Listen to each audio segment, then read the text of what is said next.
అనగనగా ఒక అడవిలో ఒక సింహం గాఢ నిద్రలో ఉంది. ఆ సమయంలో ఒక చిన్న ఎలుక ఆడుకుంటూ తెలియకుండా సింహం మీదకి ఎగిరింది. సింహం ఉలిక్కిపడి లేచి కోపంతో ఎలుకను చంపబోయింది.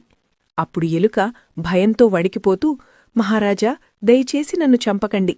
నన్ను వదిలేస్తే ఎప్పుడైనా మీకు ఆపద వచ్చినప్పుడు నేను సహాయం చేస్తాను అని వేడుకుంది. ఇంత చిన్నదానివి నువ్వు నాకేం సహాయం చేస్తావు అని సింహం నవ్వి జాలిపడి ఎలుకను వదిలేసింది.